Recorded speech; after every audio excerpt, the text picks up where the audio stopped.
Welcome to the MFS Wellness Podcast, a hybrid structure encompassing health, fitness, self-improvement, and entertainment, where no topic is off limits and all opinions are graciously welcomed. Let's get on with the show! And now, here's the host of the show, Mike Sinopoli.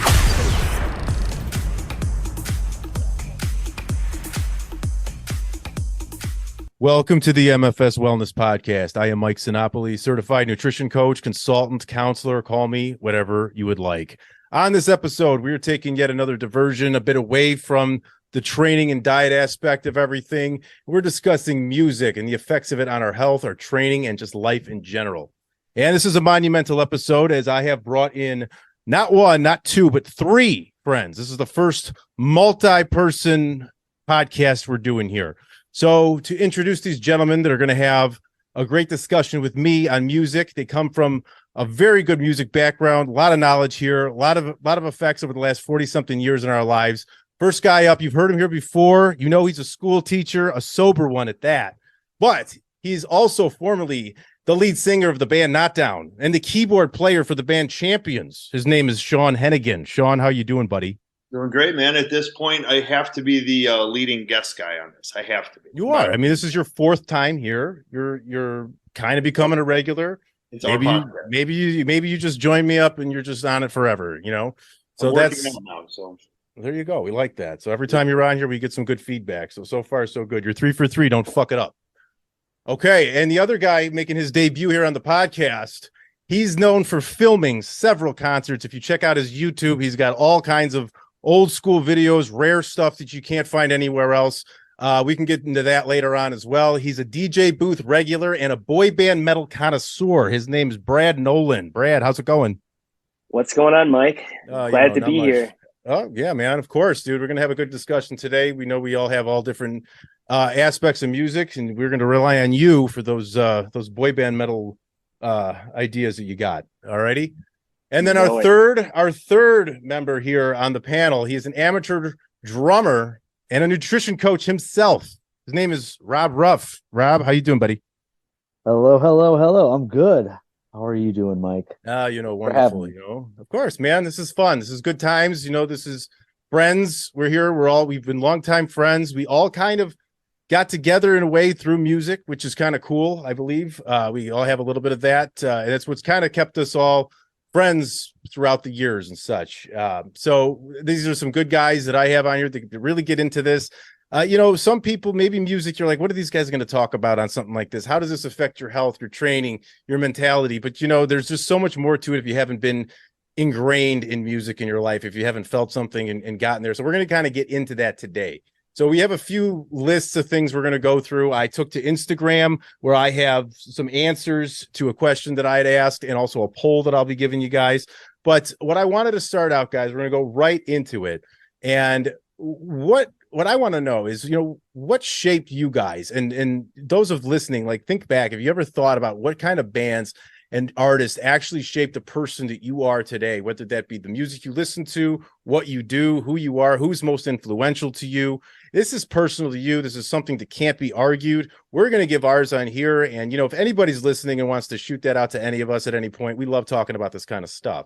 So the first question that I have for the panel that I gave you guys, and I gave these guys these prior to this, so we should have everything ready to go.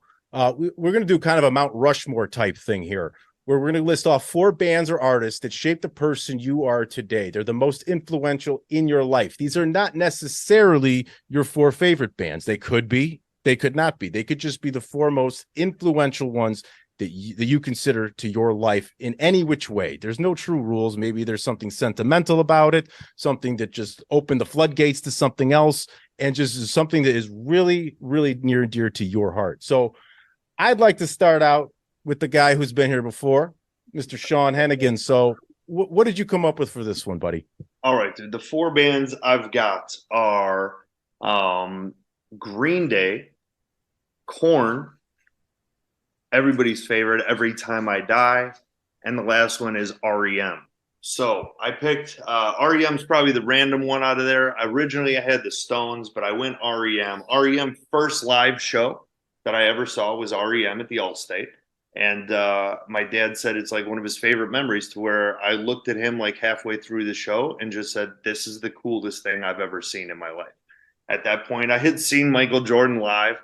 I've saw a ton of shit already, but I knew halfway through that this is it. So that's why I chose REM. Green Day sent me on a punk thing, and it was kind of like one of my first bands that I was really like proud to say it's my band. And then Korn changed literally everything. Like Korn, as soon as I started listening to Korn, it was like right around high school, and it just kind of sent me in a completely new direction of music. And then Every Time I Die, man, they're a hardcore band that just sent me, again, like, it got me further away from like the bigger hardcore bands and put me into like categories of like smaller hardcore bands, where then you start following Every Time I Die. That's how I first heard of Turnstile. That's through them is where I heard of Knocked Loose, and just a bunch of other bands that you end up getting into, but smaller, that aren't like the Slipknots and Panteras and all that. So yeah, man, those are my four: REM, Green Day, Korn, and Every Time I Die. Very cool. Any word on Every Time I Die getting back together at all? Is there anything on that? There's not. 3/5 have a hot ass song by a band called Better Lovers. 3/5 of Every Time I Die is in that. That's the band that's going to be at a show we're actually attending at some point, yeah, right? Man. Yeah. With right. The Ghost Inside. Yeah, that's right. Okay. And one of the guys is an AEW wrestler. That's Andy. And he's part of a tag team there that's on a run. And then Keith, who kind of fucked up everything, is apparently recording something with some other band, and it's supposed to be the heaviest shit he's ever done. So looking forward to that too. Well, hey, man, we'll see what comes to that. And maybe they just branch out and they kind of create some awesome shit like it goes. Maybe you get like 2 or 3 different things to listen to you love just as much. And then, down the road, maybe you get a reunion. So, all right. Well, good stuff, man. That's great. That's exactly the kind of thing we're looking to hear here. So we'll move along here to Brad. We'll go to you next. So the question here, to repeat, is 4 bands or artists that shaped you as a person, most influential in your life. Your top 4, sir. Yeah, I mean, I had to really think about this one because, going to so many concerts, so many years, and really had to think back deep to like my roots and my passions, because, passion is one thing about all 4 of us on this podcast, is we're all very passionate people. That's kind of what drew us to being friends and even being on this podcast. The 4 bands that I would say that shaped the person I am, 2 of them are pretty obvious. Well, actually, all 4 might be, but Korn, Slipknot, Edema, and Trust Company. The last 2 might be a little different because they're not big bands by any means, but they're very personal bands to me. When I first heard Korn for the first time, it just literally blew me away. I mean, I even went through a phase where someone dared me to wear a different Korn shirt every day for a month, and I did it. I wore a different Korn shirt for a month. I took the challenge and went with it. I just love the band. I would camp out 8 hours in advance, for their concerts to get front row on the rail. Just very deeply passionate about Korn. It was the first band that I was really passionate about. Years later, I was doing street team work and handing out samplers of bands, and I started following this band with these 9 goons from Iowa named Slipknot. I even go to an autograph signing of them, and I'm standing in line, and who's behind me? The first guy you talk to, Sean. That's how I met Sean. I mean, hey, Slipknot. It's funny because Slipknot, we've all shared many experiences on this podcast with Slipknot, and I'm sure maybe it won't be the last time we're going to hear them being named in this, but Slipknot's changed a lot of just experience wise for just everything about them, the history with the band. I knew Paul pretty well, Paul Gray. He gave me his phone number. I would call him when I was in college. He would be in Japan, and he'd talk to me while he's in Japan, like eating dinner or whatever. So I just have like really cool experiences with Slipknot and some great memories. Edema, Trust Company. I was on the road with them. I was their videographer. So that's kind of why, they're very personal to me. I still talk to both bands. Trust Company's making their return this year. I'm hopeful that they're going to play a bunch more shows other than Blue Ridge. I really don't want to go in the middle of nowhere, Virginia, but I don't know. We'll see. As of now, it's a no, but that could change. Edema guys, they're doing their thing. You know, they're trying to push through without Marky, and you know Ryan's doing a good job of what he can, and I'm just proud of them for just continuing on and you know keeping up their creativity. And they've always been true to me. Both bands have always been good guys, and just bands that I'll always love. That's awesome, man. Yeah, I can definitely see that kind of connection and that having that personal connection with those guys, definitely elevating that sort of thing for you. And I did like what you said about Slipknot, because I could relate Slipknot to all three of you guys in some fashion. That's how I met you, Brad, in the tape trading days at a buddy's house. And then we all met Rob when I hooked you guys up with him. We all at the Slipknot show. So it all kind of came together through that band. So that's pretty cool. And then Jonathan Davis, his brother, used to be the original lead singer for Edema, right? So you had the whole family right there. So awesome. All right, cool, man. Good shit. All right, Rob, we'll move to you and I'll go last. So you know the question: 4 bands or artists that shaped you, most influential on your life. Yeah, you know, honestly, I'm still struggling with this answer. This is a tough one to fulfill. So I went back and forth too, because you know, you're thinking like, especially for being influential, like, am I looking back with rose tinted glasses, like, in like more recent bands are a little more fresh in my mind. But so for me, I have to go to, and these are also some of my favorites, and I think that just holds true because they've been my favorites for decades. So I gotta go with Metallica, Slipknot, Foo Fighters, and Metallica, Slipknot, Foo Fighters, and Got to pull one more out of your ass. No, the fourth one was the one. This is the one where I really, really struggled with, and so I mean, it's like a toss up between Lamb of God and Korn, but I have to go with Korn because no, forget it. He's throwing it all away. He's throwing it all away. I'm scrapping Korn and I'm putting Pantera in there. Okay. Right. So here's my logic is like Pantera was like the gateway for me to the really heavy music, to the death metal and the other elements of thrash, even to get into Slayer. Like I didn't really get into Slayer until I started listening to Pantera. Honestly, Metallica, then Pantera, and then I progressed into Slayer that way. And just the heavier music itself. And Metallica, though, for me was the first band that got me into metal, and my sister got me into them.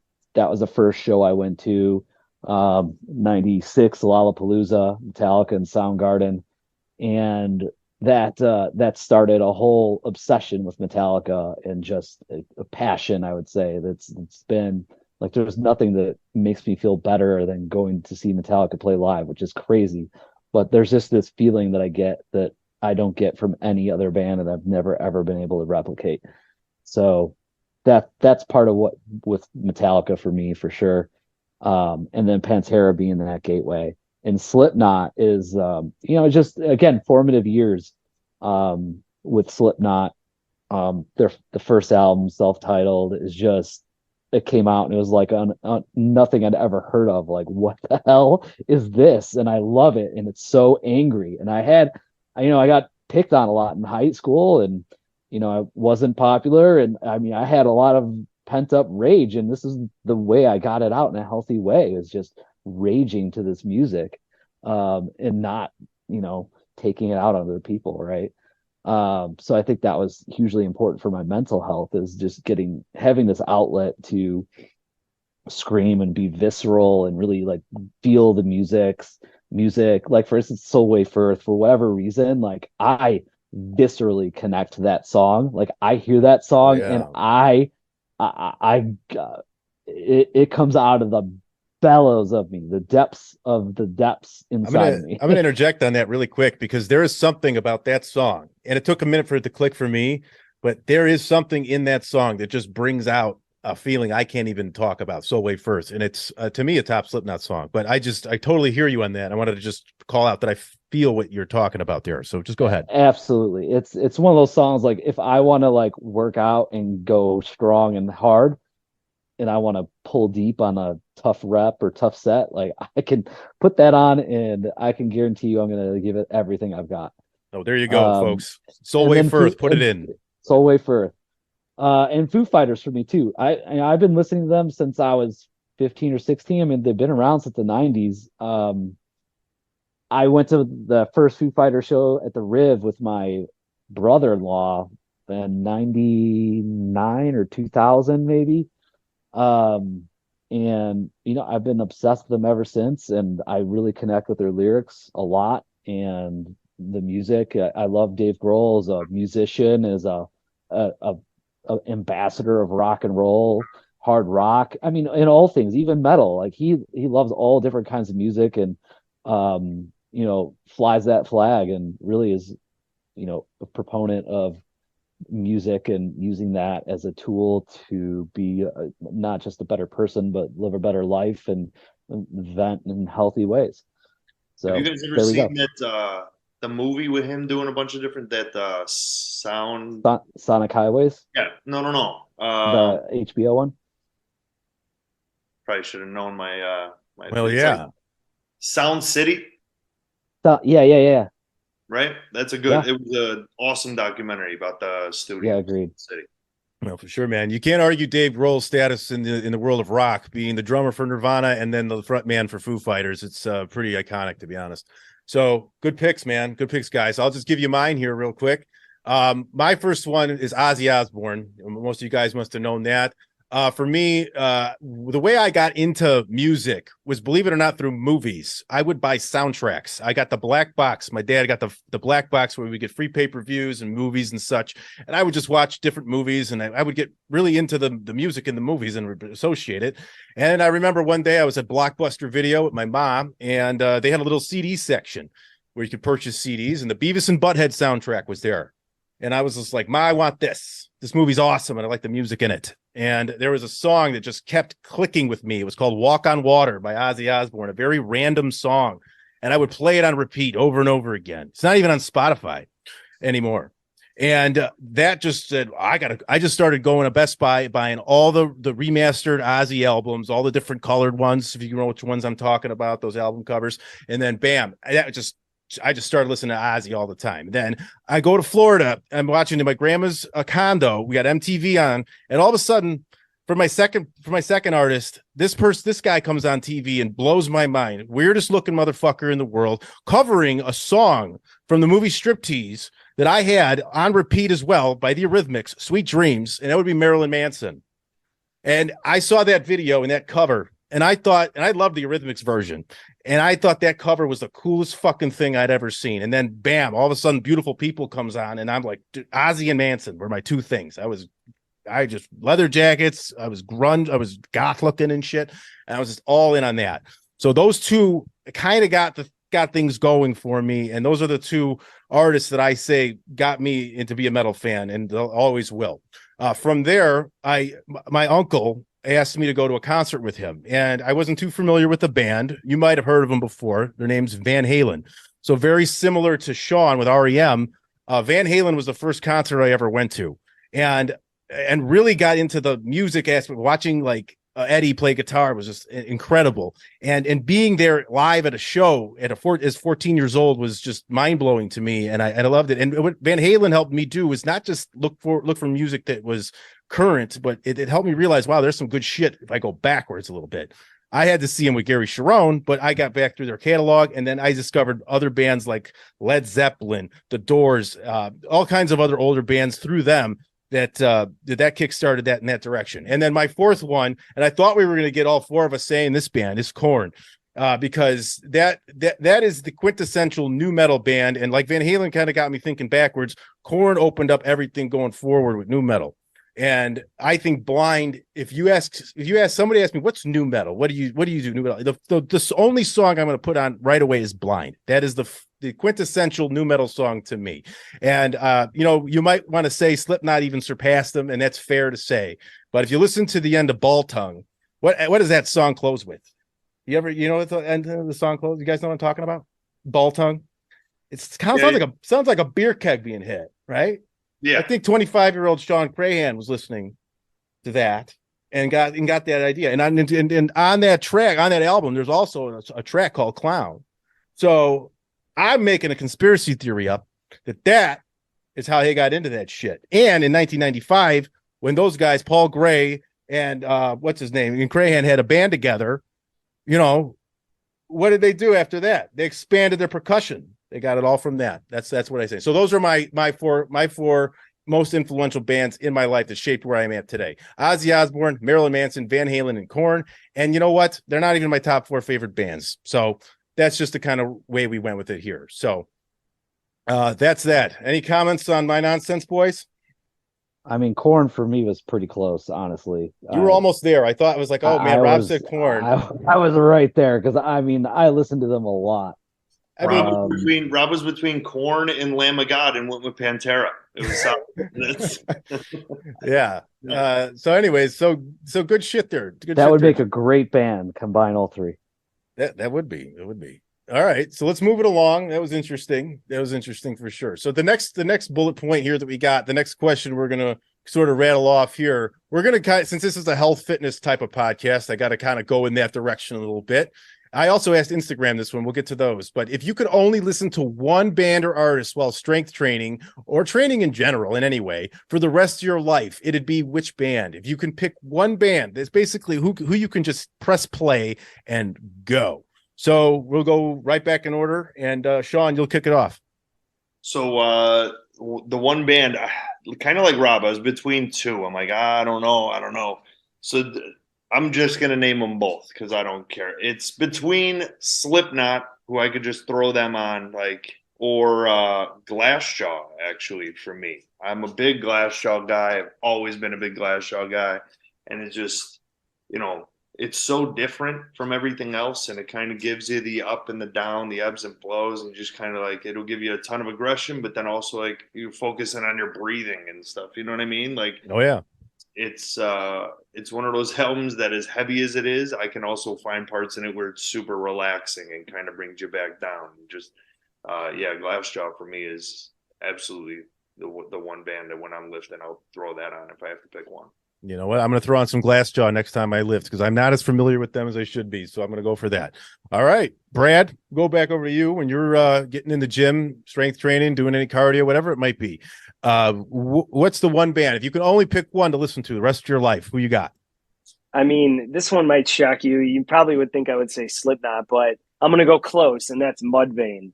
There's something about LD50, and when I listen to that album, when I listen to just any of their albums except their last one, of course, then it really wasn't too big of a fond of that one, but LD50, I could put that on and it just pushes me to that next level. It's just everything. And then their second album too, same thing. Just Chad's vocals just really get me going when it gets to wanting to push on cardio or, doing some upper body, whatever. I just would go with Mudvayne on this one. When you need a dig. Yeah, you can't go wrong. Yeah. Death Bloom. Death Blooms is always. I like that one too. Death Blooms is always a favorite. So Rob, over to you. Yeah, that's another kind of tough one. It's between Slipknot and Lamb of God, but I'd have to go Lamb of God because the energy is always at level fucking 12, So there's no slow songs. They're all just beat you in the face and aggressive, and I love that. They've got a groove to them too. So it's not just straight blast beats. There's a lot of death metal I listen to while I work out, and sometimes it's hard to work out too because it just doesn't have a lot of groove to it. So I need something with a groove. Yeah. Actually, Wage War is actually probably pretty close for me too, believe it or not. This because of the mixing up of the way that music hits too. But I'd definitely settle on Lamb of God. For me. Even I remember the first time hearing. Do you guys remember the first time hearing Lamb of God? Because I do. I just remember just being blown away. What is this? I love it. Who is this guy? And then there's a mythical man being charged with manslaughter, and I not forget what country it is now, but yeah. Anyways, hey man, when I first heard him, I always heard the name, and I was like, this shit's gonna be too out there for me. I don't know if I'm gonna fucking dive into this. And then I thought, Rob, honestly, I thought that Lamb of God was like one of those other bands you listen to where it just like I God love you, but I just can't get into it. I listen and I'm like, what the fuck is happening? Their first album, when that came out, it was just so different because Randy was just different, right?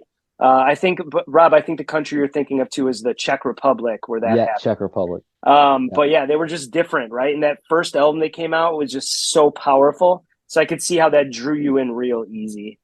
Oh yeah. And are you talking the first album as Lamb of God, or when they were called Burn the Priest? Because they used to be called that. I would not have remembered that. But hey. That's right. Hey, those are all solid picks. Lamb of God was actually right up there with me. Parkway Drive was another one that I was considering because I feel like Parkway Drive is the king of Korn did it well, but Parkway Drive does some amazing beat drops when you're trying to lift. So they would be a Lamb of God would be my 3, Parkway Drive would be my number 2.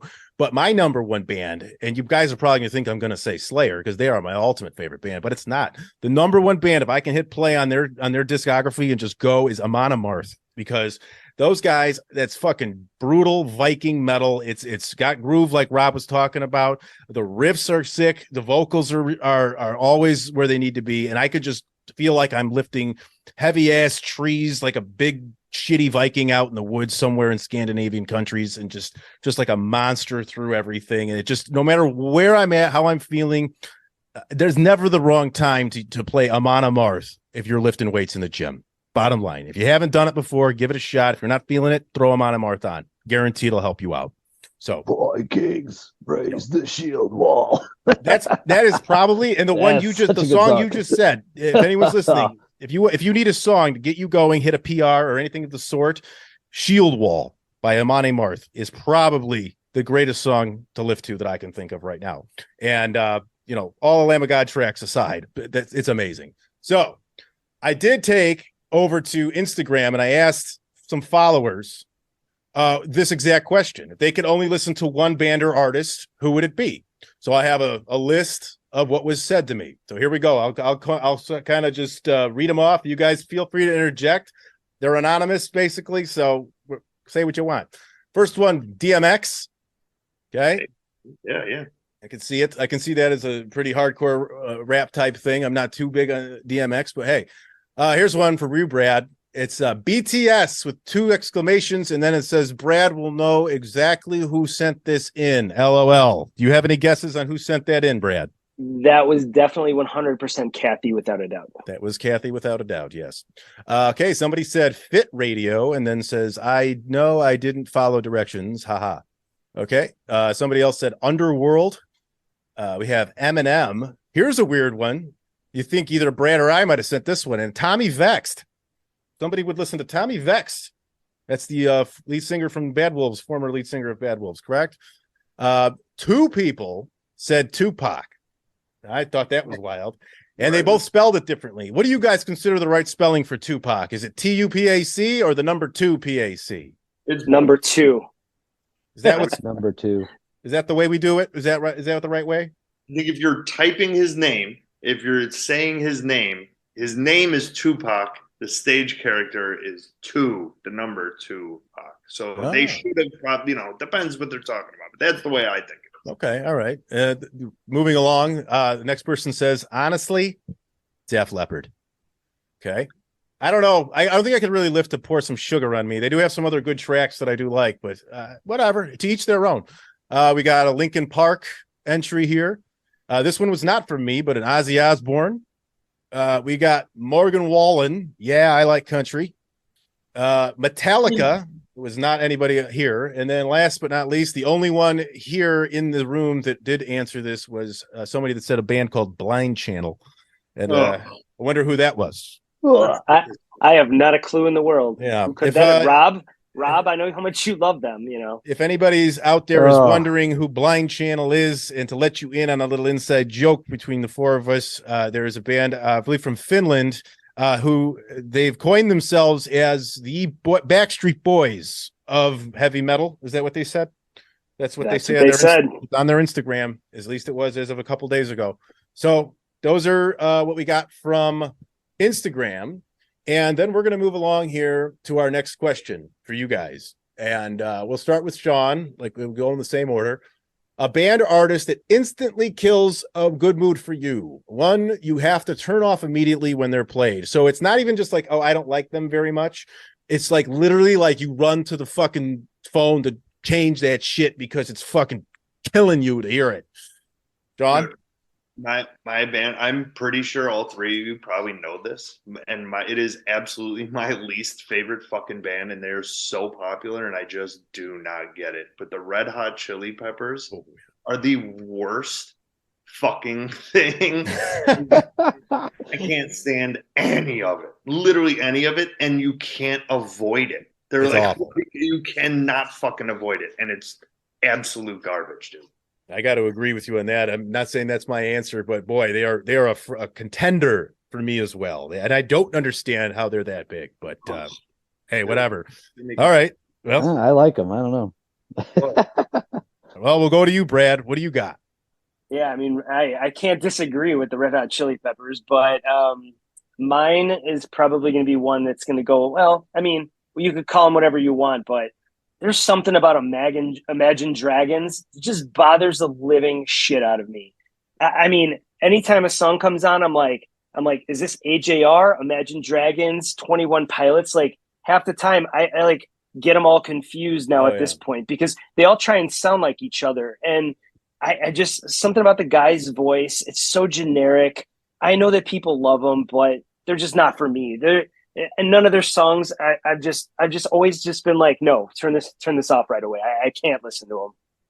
Fair point. I would have to agree with that completely. I'm actually with you on that. The Imagine Dragons is not very good, and it's crazy because a band that I love, Sleep Token, one of the funniest, and I think it was, I took it as an insult, but one of the biggest insults that I've seen about them was Sleep Tokens is just Imagine Dragons in cursive. And I thought they're a boring they're a heavy metal Coldplay. That's my favorite one about it's fucking. I was like, oh, that sucks. Like a curse of Imagine Dragons. That's kind of. I cut the grass and listened to Sleep Token today. It was quite a lovely experience. For some reason, whenever I cut the grass, I end up listening to As I Lay Dying. I don't know why I have that for me. I just, whenever the lawnmower comes out, so does Tim Lambesis. I don't get it. As the grass blades are dying. Yeah, whatever. I don't know how that happened, but one year I just started blasting her music while I was cutting the grass, and it kind of became a tradition. Does your wife ask you to mow the lawn? Because maybe that's why then you go to Tim Lambesis. Who knows? No. My wife does not ask me to mow the lawn. She doesn't care. She's not ragging on me to do that. If you guys don't know what he's talking about, Tim Lambesis in 2013 hired a hitman to kill his wife, and unsuccessfully, that did not happen, but he did serve time over that. So no, my wife did not rag on me to cut the grass, and that is not the correlation that you're hoping for, Mr. Hennigan. All right. But Rob, we'll go over to you. What's your poison to your ears? NSYNC. Sorry, Brad. How could you not like NSYNC? Come on. I blame Justina for this. This is bullshit. Any honestly, almost there's some Backstreet Boys that I can manage, but NSYNC's the same thing. It is. There's just maybe like one song or two songs of Backstreet Boys that I wouldn't like instantly have that reaction to. But hey, Rob, in 4 days, it's gonna be May. He's right. It is. You're right. You're not wrong. All right, so you got NSYNC. Yeah, May the 4th be with you too, huh? All that nonsense coming up. Can't wait till it's coming. And then Cinco de Mayo, and then someone's 40th birthday is coming up. Coming up, man. It's on the 10-day forecast. My 40th birthday. I'm the only 30-something-year-old here in this room, by the way, guys. I am the young, vibrant spring chicken.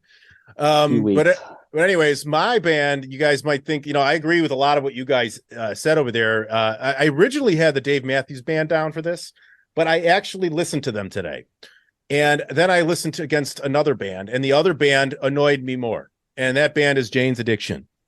Perry Farrell's voice is heinous. It's absolutely toxic. How this is even a band, I don't get it. And any song that's played, even if the music starts to sound like I can sort of listen to it, once that guy opens his mouth, I'm done and I'm out. And I run to the phone and I turn it off. And I put myself through a little torture today just to make sure of that.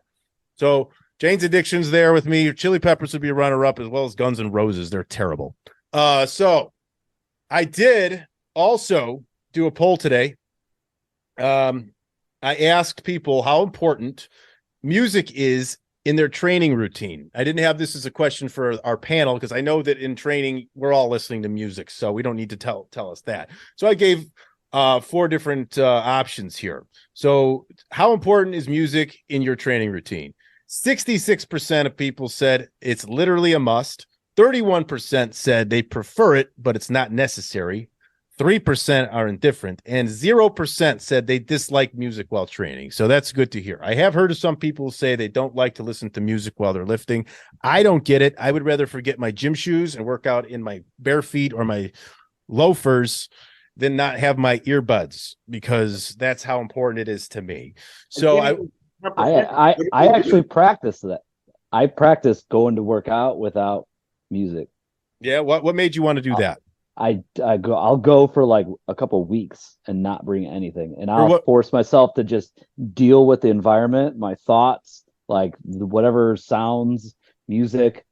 Actually, what I find is I find myself being a little more social in the gym, talking to other people, maybe listening to other coaches. But I think it's a good practice, because if you forget your headphones, it's no big deal, you know? It's not the end of the world. Whereas if you're always used to always having that, and you don't have it, it's a much bigger deal. So I just think it's just a mental gymnastics exercise is what I would call it. That's not a bad way to go. It's kind of like the people who take an ice cold shower in the morning, who just put themselves through something that sucks to start their day, so everything else feels a little bit better. But I get that. I've had an unnecessary panic in my head when I thought I forgot my earbuds once to the gym. I said, "Oh, why the fuck do I feel like that? That's not necessary." But I get it. So I want to go home with it. What this is a waste. What am I here? Absolutely, man. Why not? All right, so I get it. Let's move along. All right, the next up here is an album you can play from the start to finish without skipping a track and never get sick of it. We're going to start over you with Sean. So I got 3 for you, because I did one that you've probably never heard of. I didn't know what you wanted me to do here. So I went one that you've probably never heard of, one that we've all heard and might agree on, and then the one that we've all heard is one that a lot of people have heard. And then one is like kind of just for us in the metal world, like a little bit heavier music. I went with one that you never heard of, is something called Painless by Nyla Furianya. Just kind of super vibey. It's a girl and a guitar, and it's just, she's got beats and shit. It's very cool. It's very different. One that everybody's heard of is Foo Fighters, Color and Shape. I think it's damn near a perfect album. It's unbelievable. I could just hit play on it and go. I've got the vinyl and just let it ride. And as far as heavy goes, it's a newer band. You already know, Sleep Token. And it is This Place Will Become Your Tomb. Fucking incredible album. Incredible. Awesome. Good stuff. That's what I was listening to cutting the grass, Sean. Yeah. It's a perfect album. Okay. Well, that's good to know. Brad, you'll be up next. The question is an album you can play from start to finish without skipping a track and never get sick of it. Yeah, I'm going to go with 2 albums here. One that you guys are going to completely expect, and the other one's going to come out of nowhere.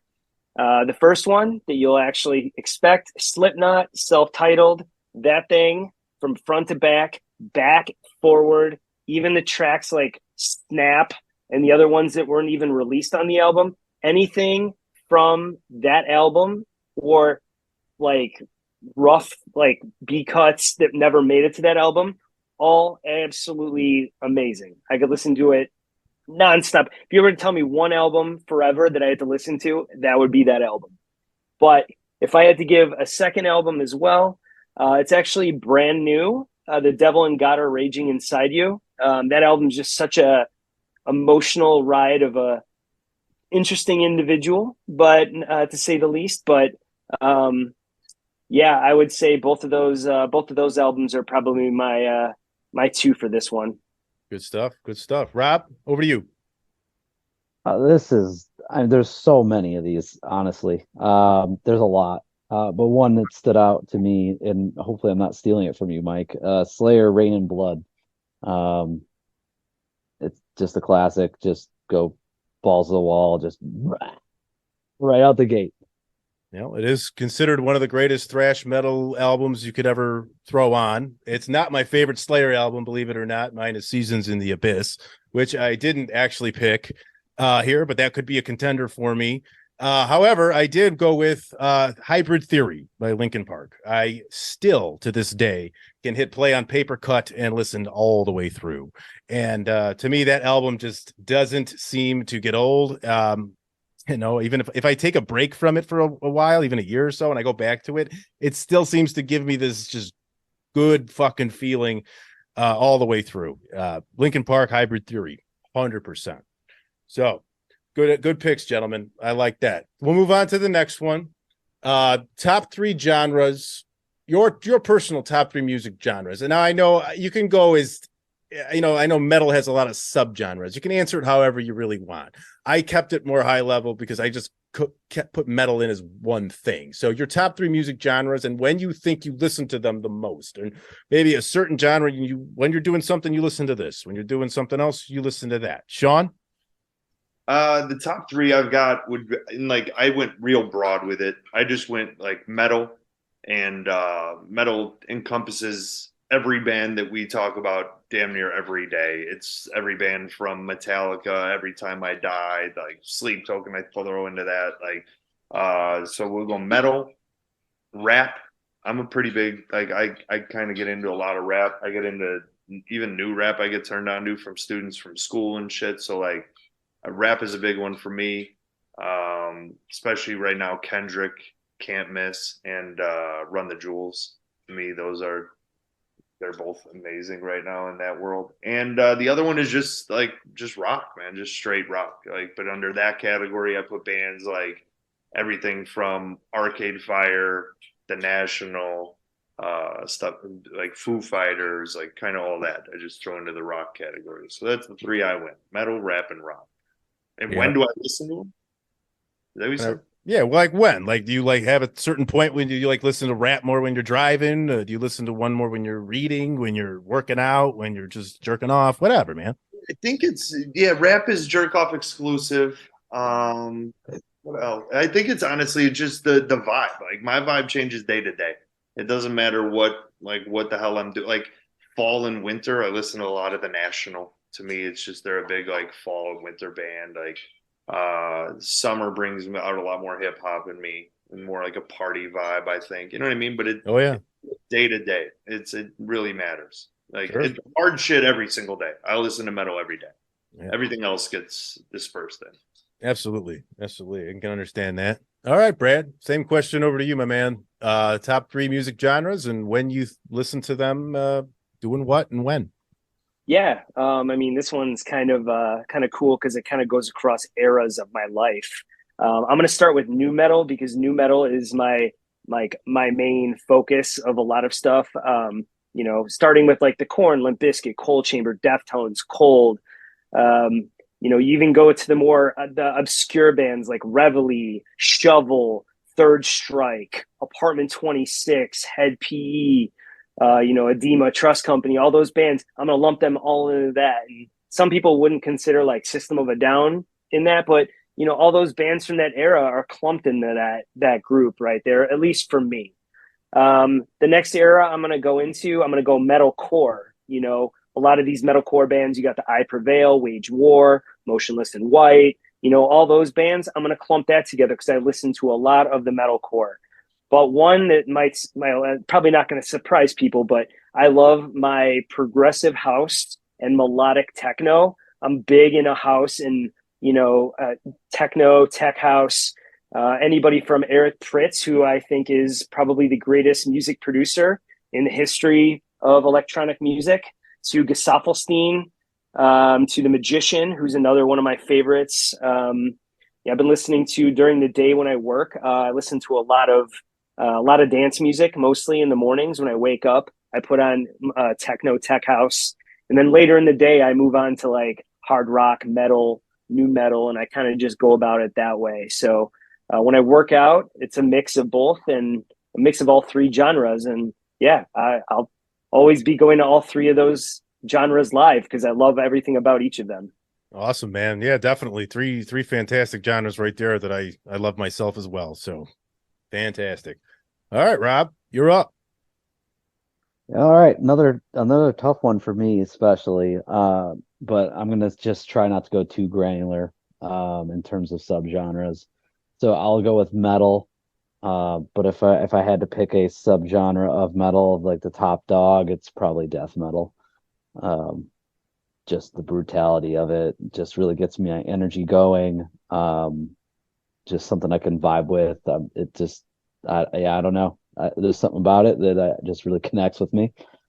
Um, but other than that, I'll usually do that like working out or in the car, cutting grass, or just depends. But usually when I'm looking for a little higher energy, I listen to a lot of lo-fi actually, quite a bit. So Apple Music has a lo-fi chill playlist. Also another playlist called Beats Instrumental, which is kind of a mixture of like jazz, funk, rap, different uh, amalgamations of different genres there. But that's a great, like, for working, reading, just relaxing, trying to get into a more meditative headspace. There's no words, lyrics. It's um but just it gets me feeling in the right place. I mean, I could mix even jazz and opera and classical music into there too in the same wavelength, but I use those simultaneously. And then on top of that, I would say blues as well. So the blues is a big one. Forefather of metal, I will say. And yeah, I'd say without blues, there's no rock and roll or metal. So, um, and that was like the OG stuff, right? Like the back then, that was like the devil's music in the in the 1900s, right? Like that was the stuff. And so anyways, I listen to that, usually on a hot summer day or by a campfire or something like that. Just good times. I might even listen to it while working if I want to be put in a better mood. Or yeah, I use music as a tool for sure to improve my mood or work or whatever I'm doing, enhancing or whatever it might be. Absolutely, man. That's exactly what this whole episode's about. The mood, music with mood and health and improvements and things like that, and how it ties into life. For me, you know what? I'm kind of a mixture of all you guys across the board. A metal for sure. Like, as everybody knows, I'll typically listen to that at the gym, driving, whenever I really want to. That's obviously clearly everyone's highest passion here in this room. And I will also jump on that electronic lo-fi, jazz hop, chill step kind of music where they kind of infuse the two with a little electronic with jazz. I love that kind of shit, and that'll be when I'm reading, when I'm working, driving, anything of the sort. And then deep house. It's a little bit less aggressive than what Brad was talking about. I'm not super keen as he is on the artists and the DJs themselves. I don't know it as well as I do. I just know that I can put a deep house channel on and I will like the music that I'm hearing. And I'll put that on when I'm doing shit outdoors, chilling outside, doing some yard work. If I'm not listening to As I Lay Dying, I'll throw that on. And really whenever else. So those would be my three: metal, electronic lo-fi, and deep house. So definitely some quality variety going through here. We definitely don't just stick to our niche in metal here. So lastly, guys, to close this thing up, this is kind of an open-ended thing. I didn't even really write anything down for it. It kind of ties into what we were just talking about: the overall effect and importance of music, live shows, festivals, playing music, etc., on your life, your emotions, and your mental health. So to kind of give you guys an idea what I mean by that is just, what does it mean to you? We were shut down for a while. We couldn't go to any shows or festivals. Some of you guys play an instrument, anything like that. What does it do for you? What is your main thing for it? If you can answer that, Sean. Dude, it's, without like being just so general, it's fucking everything. Like, to me, music is absolutely everything. Like, it is something that can get you out of a depression. It's something that can put you into a depression.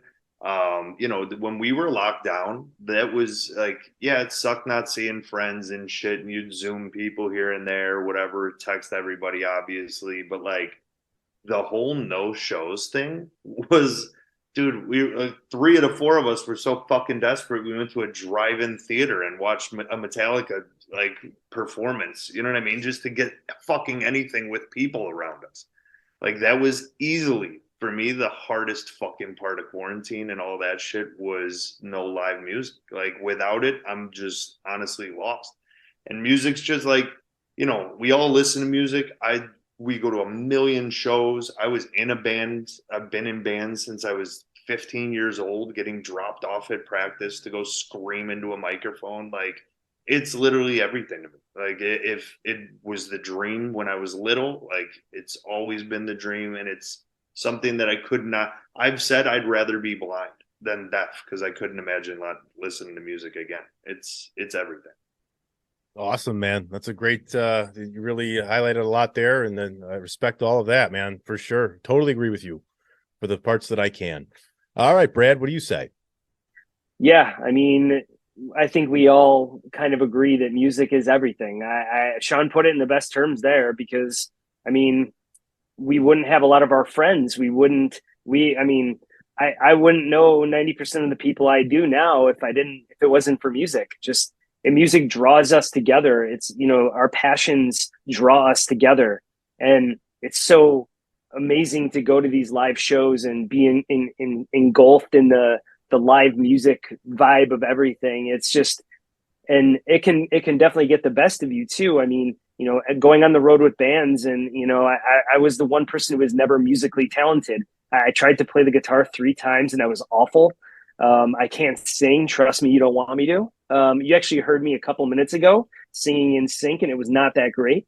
But you know, I've always wanted to be as close to the music as possible. That's why I started filming because I could get front row and I'm short and I'm like, okay, I'll film a couple of bands and get front row. I'll go hang out with the bands. Oh, you know, get to know some DJs, go in the DJ booth. And every time I'm close to the music or I'm on stage or have a cool experience or something like that, I feel like I'm closer to the music. And that's what draws me to it. I don't care about it, you know, the photos and people wanting their Instagram things, like that's great and all, but the closer I can get to the music, the better it's always been in my eyes. So, you know, I'll go to concerts and love music till the day I die. That's fantastic, man. Outstanding. It's crazy and cool how we each have different perceptions of it all. And it's just, we can sort of understand each other in that way and feed off that, but have different views at the same time and experiences as well. So, Rob? Yeah, absolutely. I mean, I'm in agreement with Sean and Brad. It's just, there's something going on neurologically in the brain with music, not just listening to it, but when you see something in person. So, you know, I've said this before to you guys, but when you see a band live that you've never seen before, you never really listen to them the same way ever again. Like something has changed in your brain after you've seen a band live. And I don't know if it's just the moment, the connection, the human connection, the feeling, but there is this like energy exchange between artist and listener that especially can only be exchanged in the live environment. But I mean, no matter how you see something on Instagram or YouTube, like it's never the same as actually being there. And it's the same as like having an interaction like over Zoom here rather than in person. It's not exactly the same, the 2D versus 3D. But I think there's so much to be said about music, not just from an art form, but from a health standpoint, mental health. So many people that process emotions and difficult times in good times, in celebrations. Music is involved in rituals. It's involved in ceremonies. It's involved in celebrations. It's involved in mourning. It's involved in so many things, just get-togethers and social environments. There's so many things that come from music, and the creativity of it all. Just and if you're ever played an instrument too, you understand that you use a different part of your brain that is when you exercise and use that part of your brain, you feel differently, and it releases some stress, and you feel some bit of euphoria, but it's hard to explain unless you've been there. So it's just yeah, there's a lot there to music, and I don't think it's spanned many centuries and evolved and developed so much for no reason at all. And I think it's those exact reasons. It's a human thing. Absolutely. And you want to know, to build on that, I was reading this one book, and I don't have the name or the author. It's like Your Brain on Music or something like that. They were even saying something that, how like women, especially, they sort of get more attracted to the guy that's singing on stage. Do you know that sort of thing? That stigma. You guys know what I'm talking about?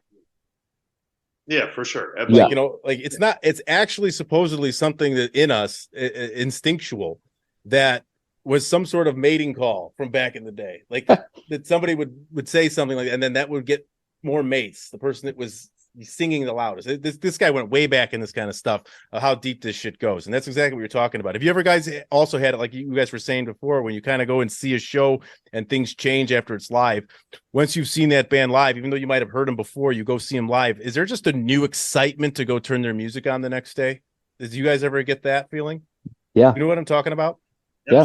Even on the ride home, you want to listen to it and blast your favorite song because you have that memory of that live performance, and maybe a guitar solo like really stood out to you. Right. Maybe a beat dropped and you just had this mind-blowing experience in an EDM show that just you have this incredible imagery in your head that you can correlate with a certain part of a song or an album or whatever. So yeah, I think it's definitely very valid. How many times have... Go ahead, Sean.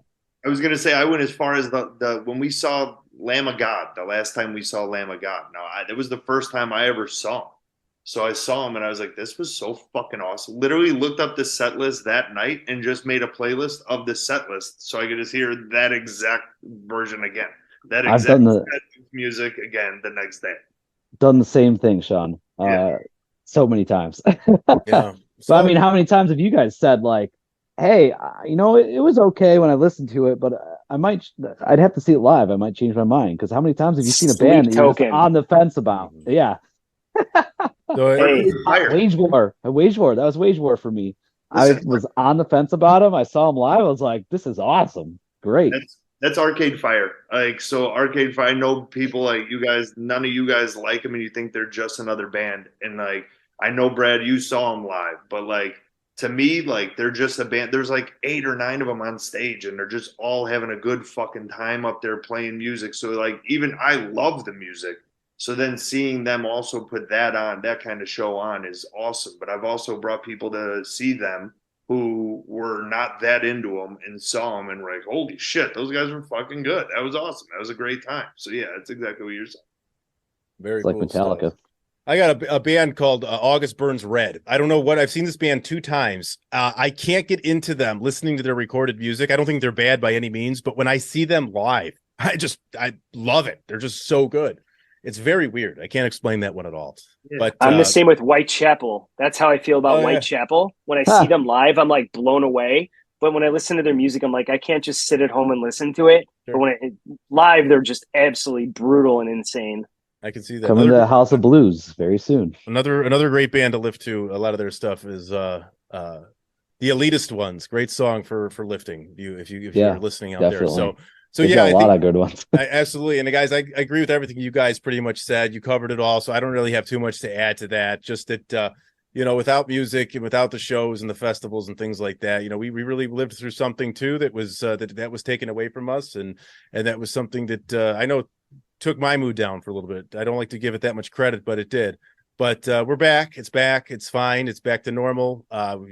We're going to just keep going from here and hope we don't have to deal with anything like that again. So we're going to close it up. I think it was a good episode. We had a lot of fun. Do you guys have anything you want to say before I sign us off, John? I want us to do a project with each other. And then if you want, you could throw it on your Instagram for the show, whatever. But I want us, we all mentioned it today with putting music.